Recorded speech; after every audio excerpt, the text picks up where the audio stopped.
యువరాజుని కలిసి తగిన బుద్ధి చెబుతాను.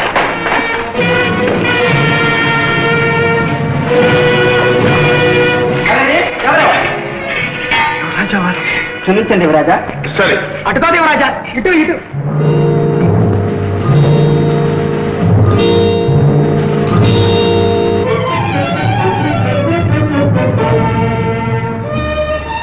ఎవరు మీరు? ఈ రాజ్యానికి యువరాజులు. ఏ మతిపోయిందా? ఏమిటా వెరినవ్వు? మన్నించాలి, యువరాజంటే తమరేనా? కనీసం మీకు 3 తలలు, 6 కొమ్ములు, 9 చేతులు, 20 కాళ్ళు. సాధించని పరిహాసం. పరిహాసం కాదు యువరాజా, ఆశ్చర్యం. మాలాగే మీరు కూడా రక్తవంశాలున్న మామూలు మనిషిని కల్లో కూడా అనుకోలేదు. నువ్వనేది ఏమిటో నాకు అర్థం కావటం లేదు. నా మాటలు అర్థం కావు. అద్దాల మందిరాల్లో అందాల నగ్న శిల్పాల వంపు సొంపులు తిలకిస్తూ, మెత్తని పట్టుపాన్పుల మీద మట్టు పానీయాలు సేవిస్తూ, నృత్యగాన కళా వినోదాలలో తేలిపోయే మీకు నా మాటలు అర్థం కావు. ఏమిటో బాధతో మాట్లాడుతున్నావు. బాధ? ఈ బాధ నా ఒక్కడిది కాదు యువరాజా, మీ ఏలుబడిలో కుంగి కుషించిపోయే ప్రతి ఒక్క పౌరుడిది. ఏమిటి? నా ప్రజలు బాధపడుతున్నారా? తెలీదు? మీరిచ్చిన అధికారంతో మీ తాబేదారులు కన్ను మిన్ను కానకుండా ప్రజలను ఎలా పీడిస్తున్నారో మీకు తెలీదు? మీ పట్టాభిషేకం పేరుతో మీ బొక్కసమంతా నింపాలని దోపిడీ దొంగల కంటే అన్యాయంగా ప్రజలను ఎలా దోచుకుతుంటున్నారో మీకు తెలీదు? నమ్మలే. ఇంత దౌర్జన్యంగా మా అధికారులు ప్రవర్తించరు. నమ్మరు? అయితే చూడండి.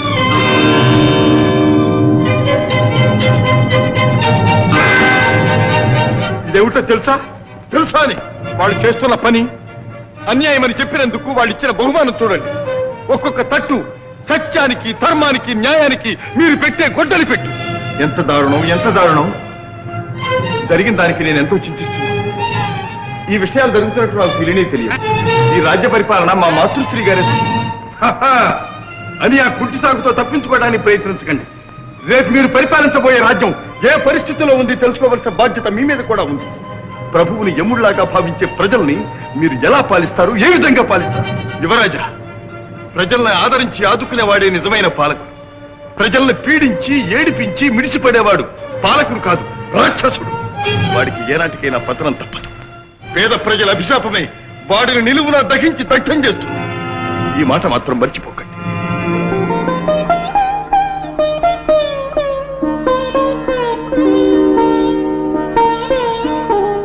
ఏమిటది? మీ కళ్ళల్లో నీరు. కన్నీరు కాదు, ఆనంద బాష్ప. ముద్దు నిద్రపోతున్న నన్ను మేల్కొల్పి నా కర్తవ్యం నాకు గుర్తు చేశావు. ఇదిగో చేతిలో చేయి వేసి ప్రమాణం చేస్తున్నా. నా ప్రజల్ని కన్నబిడ్డలా పరిపాలిస్తాను. సరేనా? అప్పుడు మీకోసం ధనమే కాదు, ప్రాణమేమన్నా సంతోషంగా ఇస్తాం. ప్రజల కోసమే ప్రభు అన్న నిజాన్ని నిరూపిస్తాను. అలా నిరూపించిన నాడు ప్రతి ఇంట మీరు తండ్రిగా నిలుస్తారు, దేవుడిగా కొలుస్తారు. మెరుపులా వచ్చావు, కనువిప్పు కలిగించావు. ఎవరు నువ్వు? నేనా? తమ ప్రజల్లో ఒకరి, సామాన్యుల్లో సామాన్యుడు కావు. నీవు మా ఆత్మీయుడం. నీ వంటి వారు మాకెంతో అవసరం. ఓ మంత్రి గారు, రండి. ఏమలా నిర్ఘాంతపోయారు? రండి. వారు మన ఆత్మీయులే. ఈ సృష్టిలో ప్రభువు ప్రజ ఒకటేనని ఈశ్వరుడు నిర్దేశం. అందుకే వారు కూడా మాలాగే ఉన్నారు కదూ. విచిత్రంగా ఉంది, నమ్మలేకుండా ఉన్నాను.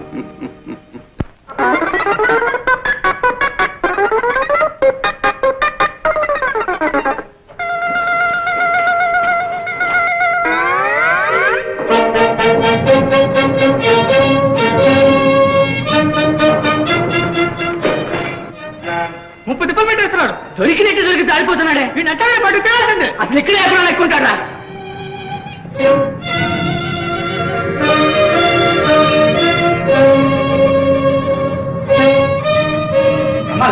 వచ్చా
నేనే.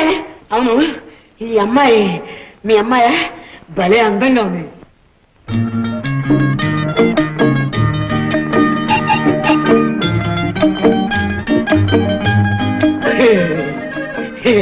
ఈ అమ్మాయి మాత్రం నాకు భలే నచ్చింది మామ. ఏం చేస్తున్నావు? కనపట్టలేదు, ఇక్కడ స్నానం చేస్తున్నా, తొట్టిస్తున్నాను. మామయ్య స్నానం అయిపోయింది, భోజనం కూడా ఇక్కడే సిద్ధం చెప్పు. వీడు పిచ్చేలో ఉన్నాడమ్మా. ఒరే, ఇక్కడి నుంచి నువ్వు పోతావా, లేకపోతే తన్నే చేసి అంతా పారేమన్నావా? వద్దు నాన్న, పాపం చలితో వణికిపోతున్నాడు. ఏం చేయమన్నావమ్మా? వాడిని కాదించుకోమంటావా? చిచి, నువ్వెందుకు టీకరుందిగా. ఎన్ని వేలుకుంటుందా నీకు? పోయి కడిచి రామా, పోదాం.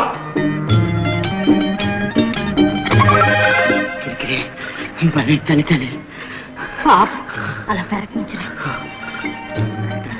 పెరకంటే ఇది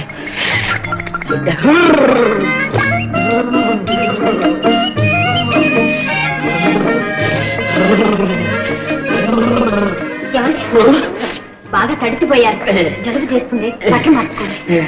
అమ్మా సుబ్బులు. మీ పేరు సుబ్బులా?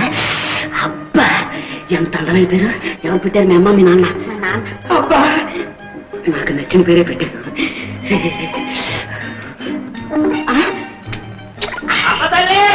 వస్తున్నా నాన్న. సుబ్బులు, ఆకలిస్తోంది. ఆయన వడ్డించాక పిలుస్తాను, మీరు ఇక్కడే ఉండండి. మా నాన్న చూస్తే. అవును, మీ నాన్న పేరేం పేరు? సన్నాసయ్య. సన్నాస? వాడి మొహం చూస్తేనే తెలుస్తుంది. సంసార లక్షణాలు ఎక్కడ కనపక్కలేంది. అమ్మా సుబ్బులు అరుస్తున్నాడు. చవట సన్యాసి. ఇదిగో కోటయ్య, పాపం అని భయపడుతున్నావేమో. చేసేవాడెవడు, చేయించేవాడెవడు, అంతా పరమాత్ముడే. అందుకని ఎవ్వరికీ తెలియకుండా పని జరిపించే. నీకే ప్రమాదం రాకుండా మేము ఆదుకుంటాం. తీసుకో. ప్రభువులు మహారాజులైన తర్వాత ఇంకా బహుమానం ఇస్తారు. కోటయ్య, ఇదిగో విషం. ఈ రాత్రికి ద్రాక్షరసంలో కలిపి జయంతు చేత త్రాగించు. చిత్తం. విష ప్రయోగం జరిగిన మరుక్షణమే మాకు ఆ వార్త అందించు. చిత్తం. యువరాజా, మన సన్నిహితులు సామంతులు అందరూ ఇచ్చేశారు. తమరు ఈ విలాస మందిరంలోనే ఉండడం అమ్మగారికి రాకుమారికి కొంచెం ఆందోళనగా ఉంది. మంత్రి గారు, ఆడవాళ్ళందరినీ ఇలాగే అనుమానిస్తూ ఉంటారు. తమరు వెంటనే కోటకు బయలుదేరడం మంచిది యువరాజా. అలాగే, తప్పకుండా. రాజా, నువ్వు కూడా మా వెంట కోటకు బయలుదేరాలి. మా పట్టాభిషేకం నువ్వు కూడా తప్పకుండా చూడాలి. అదృష్టవంతుడు.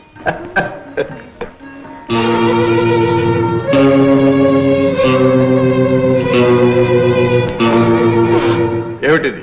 ద్రాక్షరసం ప్రభు.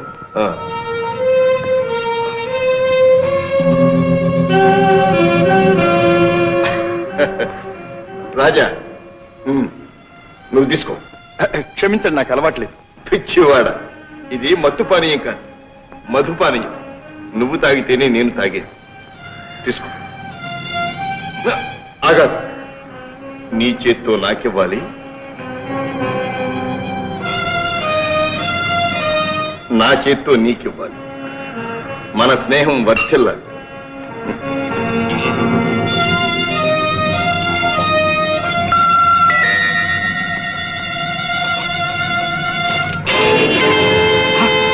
యువరాజా, యువరాజా, ఏమైంది? ఏమిటిది? యువరాజా, యువరాజా, యువరాజా, కడుపులో మంట, కడుపులో మంట.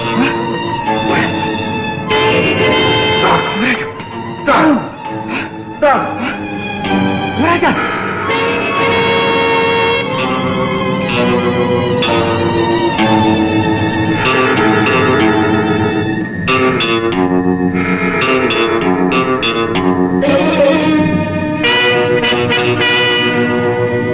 ఇక్కడేం చేస్తున్నావు? ఆ విల్లేమిటి? అబ్బే ఉడతలండి, గొడవ చేస్తుంటే తోలుతున్నాను అంతే. ఉడతలా? అక్కడ యువరాజు గారు సావు బ్రతుకుల మధ్య నుంచి ఉడతలు గుడుతున్నావా? ఇక్కడ ఈ పళ్ళరసంలో ఏం గెలుతావు? నేనా? అబ్బే నేనేం కలవలేదండి. దేవుడు సాక్షిగా చెప్తున్నా, నేనేం కలవలేదండి. ఏం కలపలేదు? లేదండి. అయితే తాగు. నాకెందుకండి?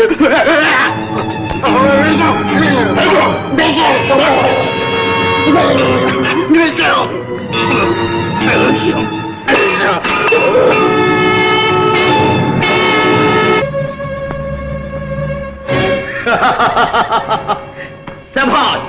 కోటలో పాక విష ప్రయోగం జరిగిపోయింది. అయిపోయిందన్నమాట యువరాజు గారి పని మామూలుగా. జయంత్ పరలోకంలో పట్టాభిషేకానికి తరలిపోయాడు. మన మార్గం నిష్కంటకమైపోయింది. ఇక రాజ్యాభిషేకం మామూలుగా తమకే. మీరే ఇక మహారాజు. అది రేపు కొలువులు. అందుకు తగిన కట్టుదిట్టాలన్నీ మేం చేస్తున్నాం ప్రభు. భేష్. కానీ ఈ విషయం మనకు తెలిసినట్టు మరో కంటికి తెలియకూడదు. అవునవునవునవును. అందరిలాగా మనం కూడా పట్టాభిషేక సమయంలో యువరాజు కోసం ఎదురు చూస్తున్నట్టు ఉండాలి మామూలుగా.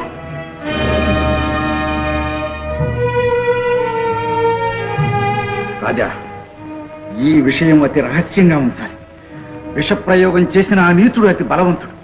మనం పెదవి కదపడానికి కూడా వీలు. విషం కక్కించాను, ప్రాణభయం లేదు. రక్షించారు కానీ అంటే స్పృహ ఎప్పుడు వస్తుందో చెప్పలేదు. అదేమిటి? అంటే చెప్పటం కష్టం. వారం రోజులు కావచ్చు, పక్షం రోజులైనా కావచ్చు. అయ్యో, రేపే పట్టాభిషేకం. నాకు తెలియదనుకున్నారా మహామంత్రి గారు? నా శాయశక్తులా ప్రయత్నించాను. యువరాజుకు స్పృహ రావటం లేదు. అయ్యో భగవంతుడు, ఏమిటి చెయ్యడం? రేపు యువరాజుకు పట్టాభిషేకం జరిగి తీరాలి.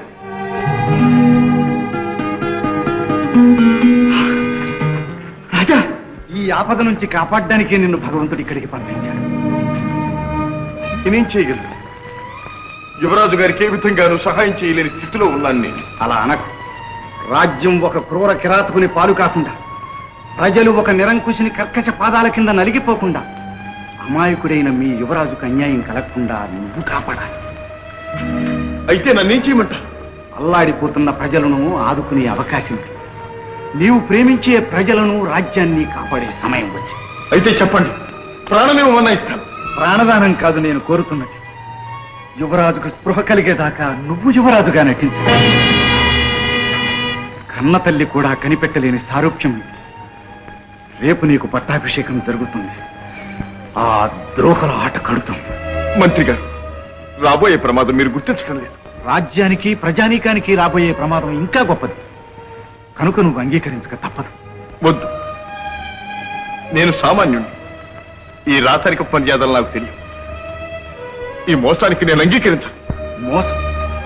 ఎవరిని మోసం చేస్తున్నావు? మోసం తలపెట్టిన మోసగాళ్లను న్యాయం కోసం మోసం చేస్తున్నావు. రాజా, ఇవి చేతులు కావు. ఈ ప్రమాదం నుంచి నువ్వే రక్షించాలి. నిన్ను నేను నీడలా చూసుకుంటాను. ఈ పట్టాభిషేకం తప్పిపోతే యువరాజుకి ఈ జన్మలో రాజ్యాధికారం రాదు. ఈ రాజ్యాన్ని, ప్రజలను, యువరాజుని కాపాడడం నీ చేతుల్లో ఉంది. ఏమంటావు?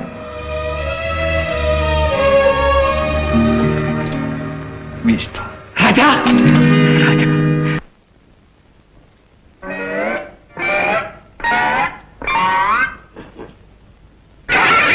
అదే అమ్మా, అదే ఏం లేదు నాన్న, దోమలు. దోమలా? దేశంలో అయ్యే ఎక్కువగా ఉన్నాయి దోమలు. అమ్మా పూరీలు అయితే నా తల్లి, నా తల్లి తల్లి. ఇక్కడ చూరయ్యమ్మా, కూర పక్కదే, ఆ పక్కదే. నా తల్లి, నా తల్లి తల్లి. ఏమిటి పూరి లేదేమ్మా? నువ్వు తిన్నావు కదా నాన్న. నేను తిన్నానా? బాగానే ఉంది. 4 పూరీలు పడాయి. నా తల్లి తల్లి, నా తల్లి. కూరేనా కూర? నువ్వు తిన్నావు కదా నాన్న. నేను తిన్నానా? నా తల్లి. ఆ మధ్యది భయ్యమ్మా, ఆ మధ్యది. నా తల్లి, నా తల్లి. పూరి వేయి తల్లి, పూరి వేయి తల్లి. ఇదేదో మాయ కింద ఉంది. పూరి వేస్తే కూర ఉండదు, కూర వేస్తే పూరి ఉండదు. పూరి కూర వేస్తే కష్టం ఉండి తల్లి. అదేంటి నాన్న, నేను వేస్తూనే ఉన్నా, నువ్వు తింటూనే ఉన్నావుగా. నువ్వు వేస్తూనే ఉన్నావు, నేను తింటూనే ఉన్నానా? అమ్మా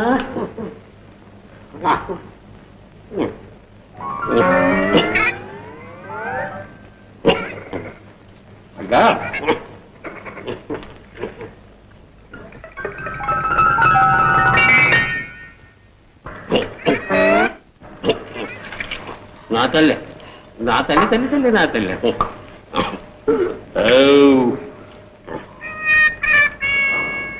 ఇదేమిటమ్మా కంచంలో నీళ్లు చేయి కడుక్కున్నావుగా నాన్న నేను చేయగడుకున్నానా ఇదిగో అమ్మా ఎంగిల్ చెయ్యి ఏదో పరాగ్గా కంచంలో పారబోసింది కడుక్కో ఏదో రోజు రోజుకి నాకు మతిపోతున్నట్టుందమ్మా మతిపోతు నా బుర్రకి తరడింది అయ్యో నా తల్లి ఏదో మాయకుంది అమ్మా చెప్పేదమ్మా సుబ్బమ్మా నాకేం తెలుసు నాన్న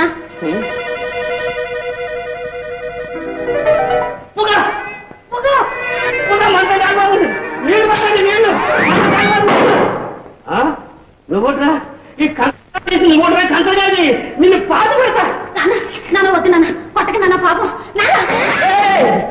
అయ్యండి ఆయాసంగా ఉంది ఎవరు దగ్గర నువ్వు అడిగివా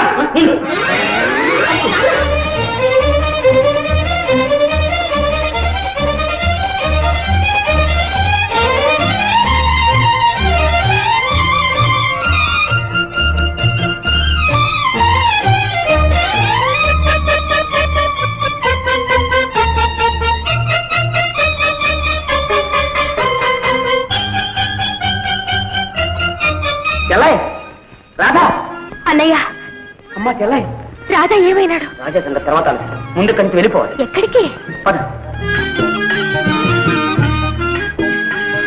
సుబ్బులు సుబ్బులు ఎవరన్నయ్య ఎవరేమిటి నీ మొహం నాకు కాబోయే కిరికిరి నువ్వా మా నాన్నేడి మీ నాన్న అలా వెళ్తే ఉన్నాడు ఆ తర్వాత చెప్తాం కానీ ఈ అమ్మాయి నా చెల్లాయి కొన్నాళ్ల పాటు మీ ఇంట్లోనే ఉంటుంది ఈ సహాయం మాత్రం నాకు చేసి పెట్టాలి ఇందులో ఏం కిరికిరి లేదులే అలాగే రామ్మా వెళ్ళు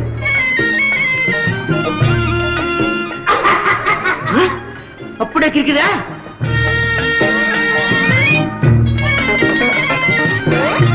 అమ్మాయి సుబ్బులు సుబ్బులు ఏమన్నా వాడు ఎక్కడా దొరకలేదమ్మా ఆ దొంగదారి చేతికి దొరుకుతాను వాడు గోప గీ అనిపోయాడు ఎవరి అమ్మాయి నా స్నేహితురాలు నాన్న యువరాణి మందిరంలో నాతో కలిసి పనిచేస్తుంది పేరు రాధా అలాగా అమ్మా నేను దివాణాలు పోతున్నా తలుపులు అన్ని జాగ్రత్తగా వేసుకోసమ్మా ఆ దొంగదారికి మళ్ళీ వస్తాడు అలాగే నాన్న